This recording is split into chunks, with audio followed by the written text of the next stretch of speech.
Nah, itu gimana Pak? Akhirnya dikasih tantangan membuat laporan yang lebih sederhana, gitu.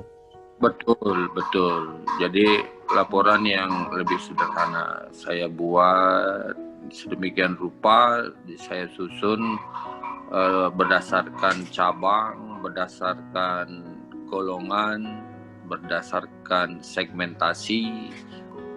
Mungkin pas waktunya sebulan gitu. Jadi uh, bos saya itu senang luar biasa karena bisa membaca data dengan gampang. Oh, ini golongan satu, ini kolektibilitas. Jadi performan cabang itu saya hanya buat satu lembar saja. Ya, itu tantangan saya ketika masuk di sana karena si bos ini banyak sekali permintaannya. Bisa buat begini nggak? Bisa bikin begini nggak? Bisa, aduh saya bilang ini kacau ini si bos ini. Bisa Pak, tapi kan ini komputer terbatas memorinya. Jadi kalau seperti cabang ujung pandang saya proses, itu pasti memori full. Ya, jadi saya harus membagi dua ini rumus. Kecuali kalau Bapak mau apa istilahnya belikan kembali ya komputer yang lebih canggih dari ini, pesan di kantor besar sebagai investasi, boleh Pak. Saya begitu ya. Dia telepon harus minta izin kantor besar drop gitu, karena di Makassar itu aduh barang mewah dan barang saat itu masih belum komputer minded lah. Iya, pada saat itu orang masih takut untuk masuk ke dunia komputerisasi, itu masih takut. Tapi saya senang di sana ketika terus penggantian pemimpin wilayah, lalu bos saya diganti juga, ada bos baru masuk, tapi mantan bekas dari kantor wilayah juga, saya sangat kenal, dia senior, sudah dia mendapat jadi pemimpin bagian, jadi saya masih di bawahnya ya, masih asisten operasional gitu kan. Di situ masih ada analis keuangan, asisten administrasi, ada beberapa, tapi bos saya itu yang baru mempercayakan saya gitu. Jadi dia juga belajar karena kan dia dari daerah gitu kan. Masuk ke situ, saya bilang, waduh, ini gimana nih? Saya bilang, ya, ajarin saya Bet. Oke, saya ajarin. Jadi kemana-mana kami berdua saja gitu. Jadi kalau ada pekerjaan, harusnya pekerjaan analis keuangan, pekerjaan itu dilempar ke saya. Buat lagi, saya bilang, buat. Saya bilang, kan itu kan saya bilang, enggak, periksa. Udah, jadi ya sudah. Jadi akhirnya saya jadi pinter gitu loh. Jadi paham. Paham karena banyak kesempatan yang masuk ya Pak ya. Paham karena malah dipercaya untuk ngerjain banyak hal gitu ya. Itu luar biasa karena gimana ya, saya tidak tahu bahwa bos saya ini mengadar saya gitu.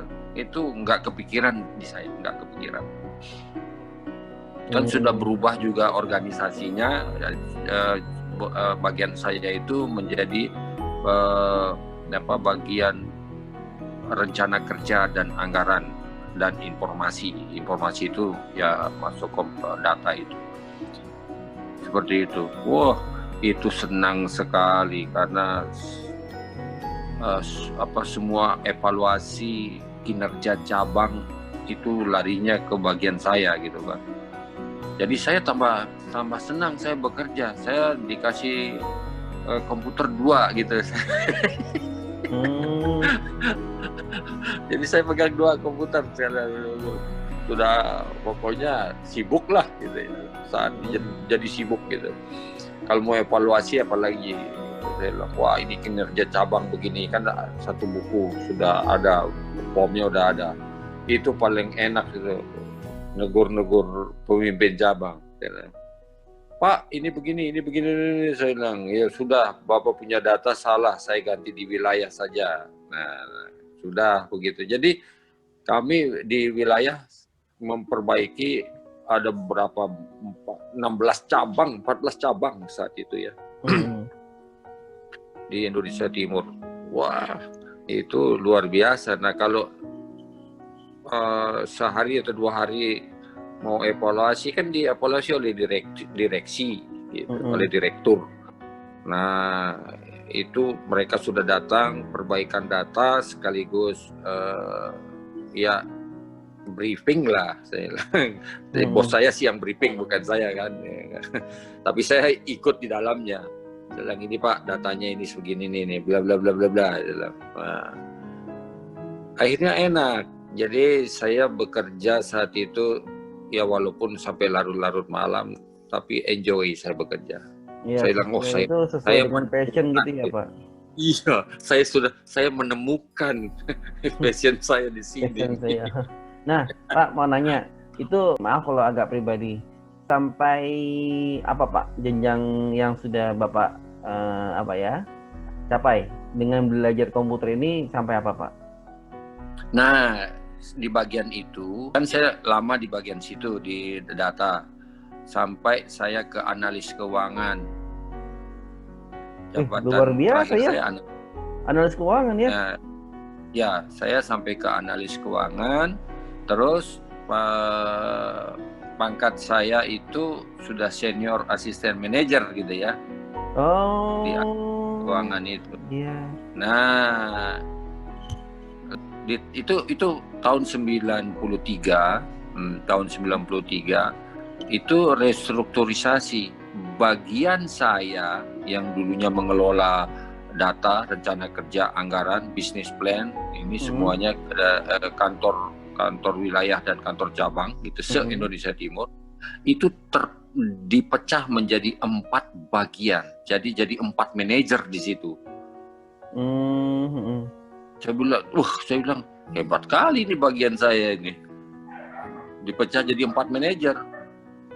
Jadi manajer informatika, manajer keuangan, manajer anggaran, dan saya menepati di manajer bisnis plan-nya itu, anggarannya situ, anggaran pelaporan anggaran gitu ya.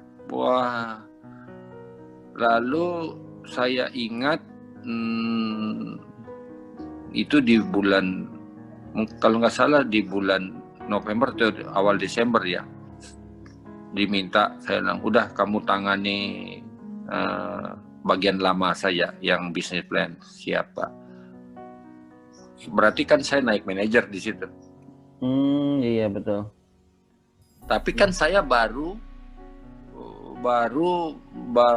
jadi senior asisten manajer di bulan, kalau nggak salah di bulan Juli 93. Nah ini 93 itu di bulan November akhir atau Desember itu saya jadi manajer. Terlalu cepat gitu kan. Iya betul. Jadi SK-nya belum turun, bos saya bilang ya sudah kamu trial run aja setahun siapa tahu gitu. Jadi nah disitulah petakannya. Saya baru 2 bulan duduk di situ langsung buta. Oh, nah ini kenapa Pak? Boleh cerita nggak Pak? Nggak ngerti. Saya tidak tahu karena butanya juga tiba-tiba. Karena saya ingat itu di awal Februari saya buta. Ya berarti Desember, Januari, ya benar jalan 3 bulan. Saya di kursi manajer, saya buta. SK belum turun. Itu luar biasa itu. Satu loncatan yang tidak biasa.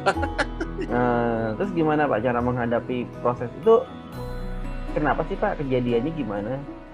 Nggak tahu, karena ya tiba-tiba buta, saya nggak ngerti kejadiannya. Karena kan bangun tidur langsung tidak lihat. Kan saya sehat saja. Oh gitu, jadi kejadiannya Ya. pas bangun tidur gitu? Ya saat itu saya usia 33 tahun ya. Kalau 33 tahun saya masih ingat itu. Karena 94, ya belum lah, masih 32 lebih lah gitu ya. Jadi ya sudah, mau bikin gimana kan. Saya kalau BNI itu kan setiap tahunnya general check up atau medical check up. Dan saya hasilnya sehat karena saya atlet kan dulu, atlet bola voli. Jadi saya sehat. Penyebabnya saya juga tidak tahu dan semua tim dokter mata di Makassar pun tidak tahu jenis penyakit ini. Makanya saya dirujuk ke Jakarta. Oh, Nah, di Jakarta jadi ini dokter baru tidak punya diagnosa gitu. dia tidak mengerti. Padahal yang tangani itu sudah tim dokter mata loh. Jadi sampai ke profesornya, dia kan profesor nih yang tangani ketua timnya. Dia bilang, saya terus terang dalam keilmuan tidak tahu ini jenis penyakit apa. Secara peralatan juga tidak mendukung untuk diperiksa. Jadi saya rujuk ke Jakarta saja ya.